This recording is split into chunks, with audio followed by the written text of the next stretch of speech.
Welcome to Crisis in Perception, where we examine the systems shaping our world one book at a time. Today, we are opening the vault for our Creator series, and we're focusing on contemporary thinkers who have the insight and, I'd say, the bravery to reach back to some foundational texts to really dissect the structures of modern capital. That's right. And our subject today is Grace Blakeley, who is a political economist who's given us, I think, a really crucial map through the highly mystified maze of modern finance. We're doing a deep dive into her book, Stolen: How to Save the World from Financialization. And the mission for this deep dive is very specific. We're looking at how Blakeley adapts Karl Marx's classic critique of political economy, specifically Concepts from Capital, Volume 1, to offer a pretty radical and comprehensive analysis of the system we're all operating under right now. Yes, and this is critical. We're using Marx instrumentally here. This is not going to be an exhaustive survey of historical economic theory. Not at all. He serves as the conceptual framework Blakeley uses to expose the underlying mechanisms of power. The focus is squarely on financialization. That a huge structural shift in how and where value is extracted in the 21st century global economy. This deep dive is absolutely a system-level critique. It's about structures, it's about incentives, it's about trying to understand this transformation and how global profit is generated, why the wealthy seem to get wealthier, and how the everyday economy became so precarious. Right. It's not an abstract economics lesson. It's an exploration of the machinery that really determines our economic lives. Exactly. Okay, so let's unpack the creator herself first, Grace Blakeley. She's widely recognized as an expert political economist, and her positioning here is, I think, crucial to understanding the book. It is. What's immediately clear is that she aligns herself as a sustained and very vocal critic of the inherent limitations in what we call mainstream or neoclassical economics. And what's essential to grasp about her approach, and I think you see this in all her work, is that her critique doesn't just settle for pointing out simple market failures. Right, which is the comfortable thing to do. That's conventional policy analysis. A critic might say, oh, the market failed here, so we just need a bit more regulation. Blakeley goes so much deeper. So much deeper. Her central concern is the sheer structural dominance of financialization. And she sees it not as a failure of the market, but as the defining successful feature of modern capitalism.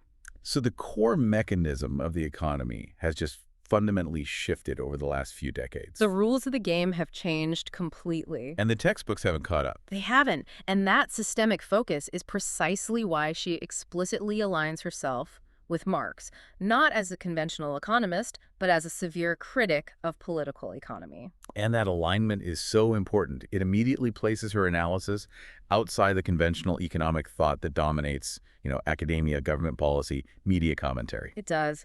She's basically arguing that if you accept the basic assumptions of mainstream economics, you will simply fail to describe modern reality. The tools are wrong for the job. So why? Why does she argue that conventional economics is so fundamentally flawed? What are the key failures that stop it from accurately describing the system? Well, she gives us three powerful interlocking points. The first, and maybe the most foundational, is that mainstream economics tends to naturalize capitalism. What do you mean by naturalize? It treats this specific historical economic arrangement, the one with wage labor, capital accumulation, private ownership, as if it were an unchangeable physical law, like gravity or the tides. Which immediately shuts down any systemic questioning, right? If you believe the system is just natural, then all you can do is debate minor adjustments, tax rates, interest levels. Exactly. But never the fundamental structure itself. And this is a profoundly Marxian observation. Marx noted that the bourgeoisie, the people operating inside the system, they tend to view their current economic formulas as a necessity imposed by nature itself. It's a kind of historical amnesia, isn't it? They see this system as the endpoint of history, forgetting that all previous forms of social production, feudalism, slavery, were also treated as self-evident natural necessities by the people who benefited from them. Precisely. Marx had this fascinating analogy. He said this mindset is like how the fathers of the church treated pre-Christian religions. Everything that isn't ours is just an invention of men, a historical accident. But our system. Our system is an emanation of divine or natural law. Yes. This position effectively declares there was history, but there is no history anymore. It conceptually locks the current system in place. Okay, so that's the first failure, naturalization. What are the other two ways mainstream thought obscures reality? Blakely argues that it often treats firms, the core actors of the economy, as black boxes. If you look at a standard economic model, it's just inputs and outputs. Resources go in, products come out. And it assumes perfect internal efficiency and rationality. Completely ignoring the entire politics and power struggle happening inside that massive tech corporation or on the factory floor. Right. The complex internal operations, the power dynamics between management and labor, the conflicts over production methods, all of it is just conveniently ignored or hidden from the model. As far as the theory is concerned, a firm is a single, unified, rational entity. Its internal workings don't need analysis. And the third point links directly back to this idea of hidden power. It does. By treating firms as black boxes and naturalizing the whole system, mainstream economics explicitly obscures power relations and the fundamental process of production from view. The focus shifts entirely to the sphere of exchange. The market, where buying and selling happens. Right. And Blakely argues, and this is absolutely central to her thesis, that you can spend all your time analyzing price fluctuations and supply and demand curves, but if you only focus on exchange, you can never truly explain how profit, or what Marx called surplus value, is fundamentally generated. That distinction is so crucial. It suggests that if we really want to understand a book called Stolen, we have to move beyond the market and look at the underlying structures of power and production. Exactly. So that conventional lens is broken by design. Blakely offers a new one, financialization. As you said, this isn't just more banking. Not at all. It's a profound structural transformation of capitalism that has fundamentally shifted where and how value is extracted in the global economy. It's that moment when finance stops being just a support system for industry And becomes the dominant economic engine itself. The scale of this shift is, well, it's enormous. We can see it in concrete metrics, particularly in the UK, which Blakely uses as a prime example of this Anglo-American finance-led model. And the data is just stark. Between 1970 and 2007, the UK's finance sector grew 1.5% faster than the economy as a whole every single year. Annually. Over 3 decades, that compounds into immense, disproportionate structural dominance. It really does. And that growth wasn't just in size, it was in the absorption of total profits. The profits generated by financial corporations, financial intermediation, they only accounted for about 1.5% of total economy profits between 1948 and 1989. Okay. Now, contrast that with 2007, right before the global financial crisis, that figure had ballooned to 15%. A tenfold increase. A staggering tenfold increase in the slice of the profit pie going to financial corporations, and it's often totally detached from traditional physical or industrial production. And that is the absolute core of Stolen, isn't it? Modern capitalism increasingly extracts value through finance. Yes. Through things like speculation, managing asset price inflation, creating complex financial instruments, debt servicing. Rather than through production, industrial output, manufacturing, physical services, it's an extraction model built on paper assets, not on making widgets. And this structural shift required a corresponding massive change in the social contract. Blakely describes the Anglo-American experiment in finance-led growth.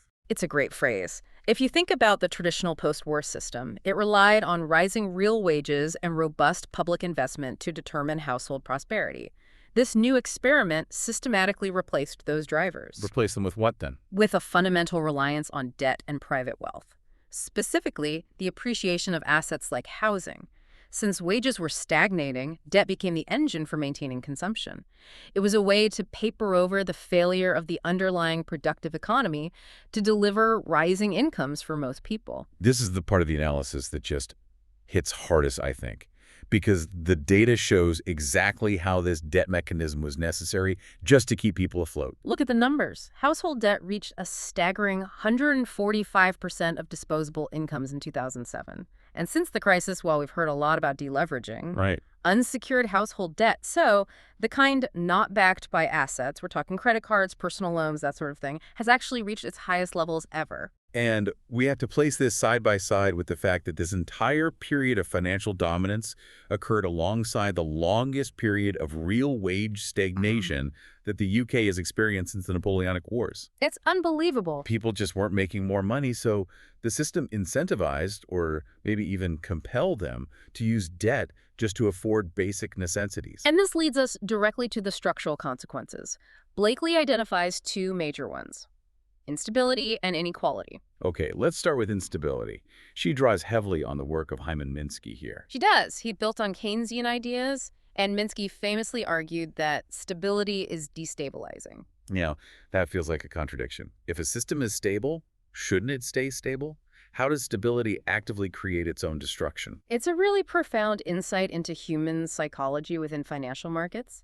Minsky's idea was that long periods of financial calm, where regulators, investors, consumers, everyone, they all assume that the financial system has finally mastered the boom and bust cycle. So everyone thinks things are safe, and they drop their guard. Precisely. That calm actually encourages increasingly reckless, debt-fueled behaviors. If investors believe that asset prices can only go up or that the government will always bail out the financial system, they're incentivized to borrow more to invest in riskier, more speculative assets. So you go from safe investments to speculative ones. Right.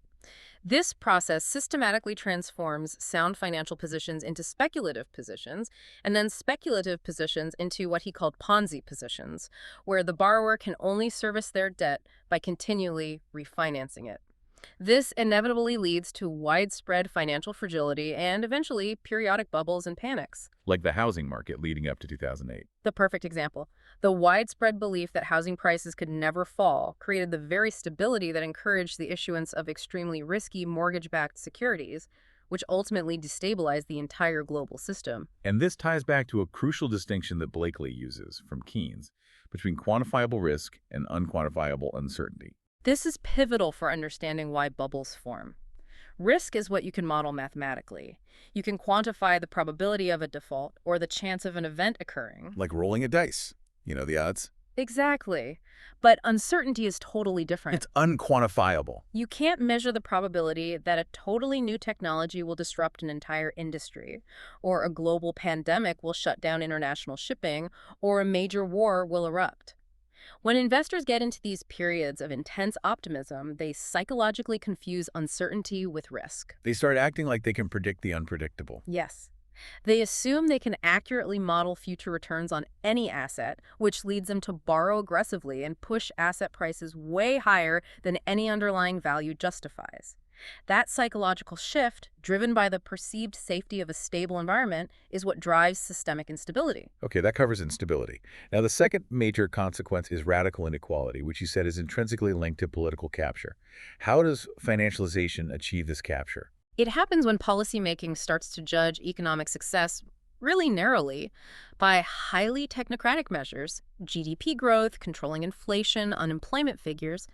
That discourse successfully removes the entire economy from democratic accountability. So by framing economics as this highly technical, self-contained subject that's best left to experts, the wealthy in the financial sector, who benefit the most from the structure, can effectively steer policy. Correct. The policy-making sphere becomes captured by the powerful.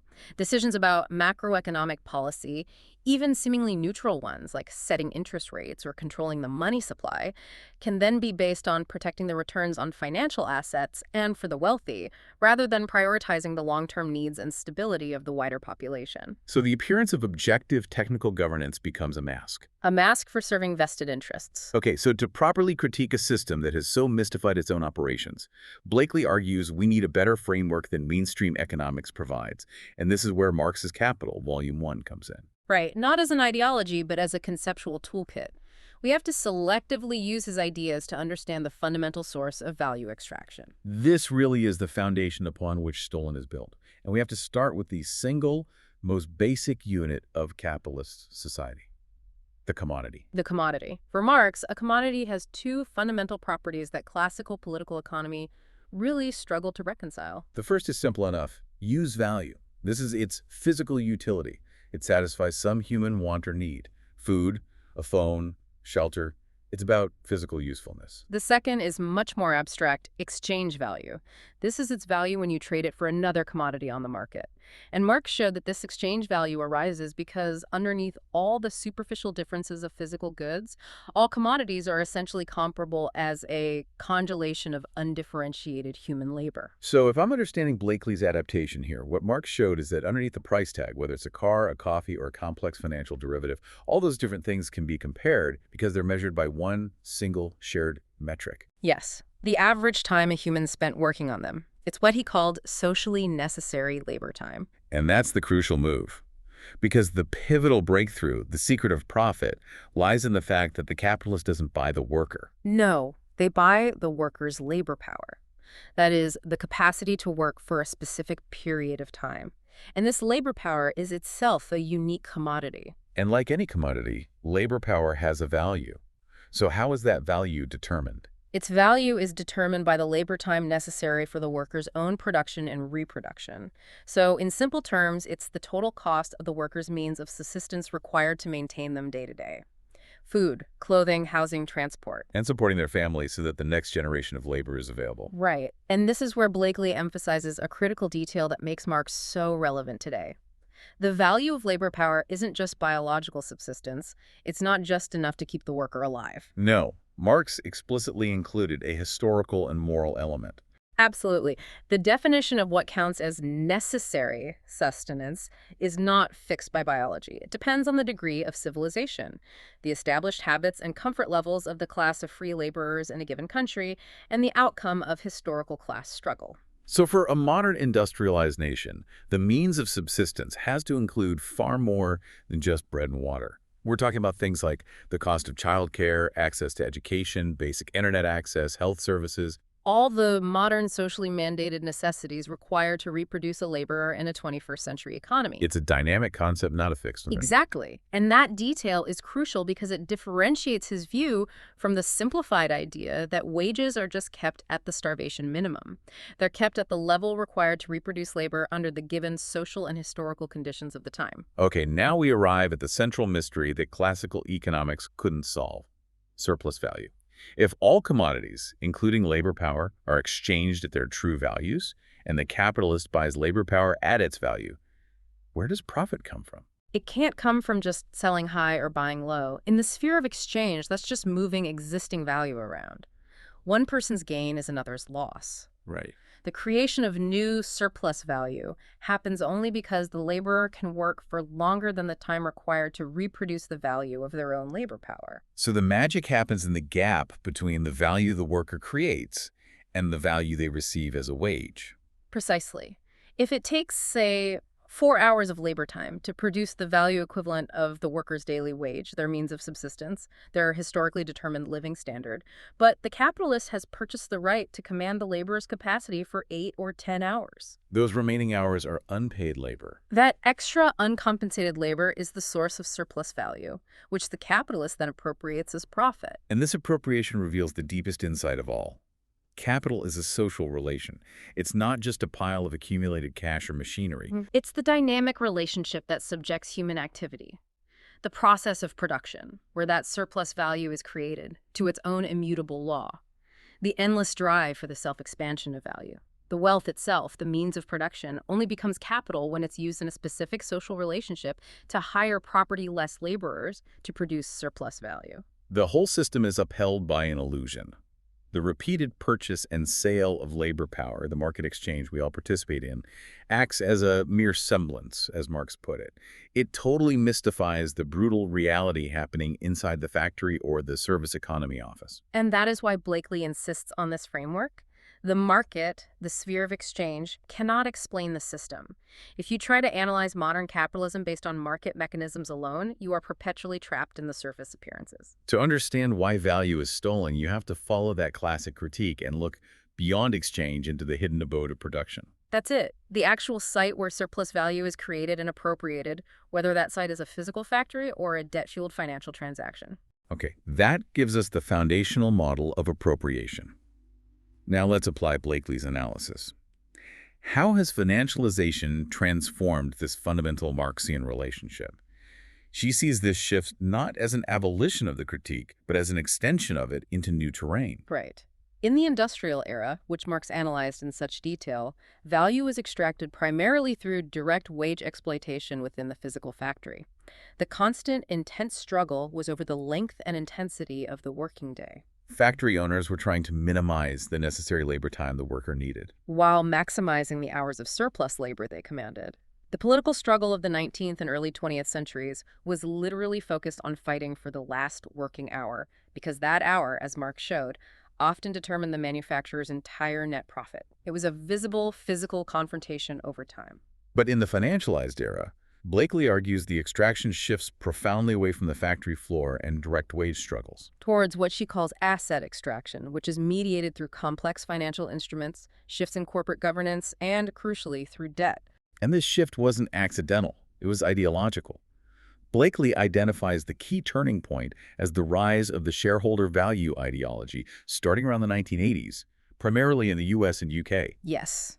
This completely rewrote the philosophy of corporate governance. How so? Historically, the dominant corporate philosophy was something like retain and invest. Profits were reinvested into long-term physical capital, R&D, building capacity. The new ideology shifted the goalpost to downsize and distribute. The primary function of the corporation became maximizing quarterly returns for shareholders. Often at the direct expense of long-term production, investment, and even the workers. And we see the mechanisms of this everywhere today. Rampant short-termism, sacrificing long-term viability for an immediate... Which incentivizes executives to financially engineer returns rather than productively grow the company. It all leads to a systematic misallocation of resources away from productive capacity and toward financial speculation. You can trace the ruthless application of this ideology back to specific historical actors, right? Like Hansen Trust, which got a reputation as an asset stripper. The Hansen Trust story is a textbook case of asset extraction over value creation. They weren't focused on new inventions or operational efficiency. Their sole aim was to identify and buy up underperforming assets. Which basically meant companies that had accumulated productive capacity and wealth, but were being managed conservatively. Exactly. So take their acquisition of Imperial Tobacco in 1986 for £2.5 billion. What do they do? They immediately loaded the acquired company with debt borrowing against its existing value, and then they just sold off the subsidiaries and productive assets. In this case, they sold off $2.3 billion worth of assets, food producers, brewers, and distributed that cash directly to bondholders and shareholders. So they were left with a much smaller core business. A smaller core tobacco business, but one that generated a staggering 50% profit margin precisely because all the other productive assets had been drained away. This move cemented their reputation as asset strippers who put shareholders first and employees, investment, and long-term production last. That is the financialized appropriation of already existing value, rather than the creation of new value through productive labor. And you can see the consequence of this systematic shift from productive investment to financial engineering in the hard macroeconomic data. If you look at investment in fixed capital, the physical machinery, tools, infrastructure needed for actual production, it fell substantially in the UK. How much? It dropped from 25.4% of GDP in 1989 down to just 16.7% by 2004. If businesses aren't investing in the factory floor, they're either sitting on cash, distributing it to shareholders, or they're playing the financial markets. And this model of asset extraction and shareholder priority also naturally leads to a point of continuity with Marx, the acceleration of monopoly power and corporate consolidation. Yes, absolutely. Blakely ties this modern trend of massive corporate consolidation. I mean, think of the mergers and acquisitions we see across every single sector today, back to Marx's concept of the centralization of capital. Centralization being the fusion of capitals that are already formed, often through hostile takeovers or mergers. Exactly. It's accumulation through a financial transaction rather than through building new factories from scratch. This lets industrial capitalists exponentially extend their scale of operation and accelerate social accumulation without necessarily having to generate new surplus value. And it leads to larger, more powerful entities with more market control. And less incentive to innovate or invest. And we have to emphasize, as Blakely does, that whether extraction happens in the factory or through a complex financial instrument, the entire edifice of modern capitalism rests on a foundation established by forceful appropriation, what Marx called primitive accumulation. That historical context is so crucial. It is. Marx devoted a whole section of Capital to detailing this initial violent expropriation, the enclosures, the systematic robbery of communal lands, turning yeoman farmers into landless day laborers who had no choice but to sell their capacity to work to survive. This historical dispossession created the structural prerequisite. The existence of a property-less working class. That made all subsequent forms of capital control and financial extraction possible. The continuity is that capital's ability to thrive relies on the forced dependence of a large segment of the population. Okay, now let's move to how this massively centralized, financialized structure actively shapes and often dictates political institutions. Yeah. Financialization isn't a benign market trend. It's actively legislated into existence and defended by state power. Indeed. We see this dynamic acutely in the history of the neoliberal turn, particularly under figures like Margaret Thatcher. The sources describe her belief, which is a key paradox of this era, that free markets required a strong state. That sounds completely contradictory. If you advocate for free markets, why do you need an aggressive, strong state? Because the free market, she envisioned, was not a natural, spontaneous entity. It was an arrangement that required the aggressive dismantling of existing social and political power structures. This strong state acted directly against organized labor-breaking unions, passing anti-union legislation, deregulation of finance, specifically to restore capital's unchallenged position and entrench financialization as the dominant model. So deregulation and the weakening of labor went hand in hand. They were two necessary components of the same project, and this feeds directly into the weakening of democratic accountability we discussed earlier. Right. When economics is elevated to a technical discipline run by experts who rely on models that treat power relations as external, policy making becomes divorced from political contestation. And when policy success is judged only by narrow metrics like GDP growth, which financialization often superficially boosts, the entire policy sphere becomes captured. Policies, even those that seem neutral, inevitably serve those who hold material power, the owners of financial capital, because the models themselves assume the current power dynamics were just the natural environment they have to optimize for. This allows financial forces to become a powerful weapon against democratic choice. Let's look at the classic example Blakeley uses, the capital flight that aggressively targeted French President François Mitterrand's socialist government in 1981. Mitterrand had tried a genuine revival of post-war consensus policies, nationalizing key industries, imposing wealth taxes, pursuing strong Keynesian investment, and he was just aggressively punished by international finance. The bond vigilantes, investors pulling capital out, pushing up interest rates, punishing government bonds, causing massive capital flight and forcing a devaluation of the franc.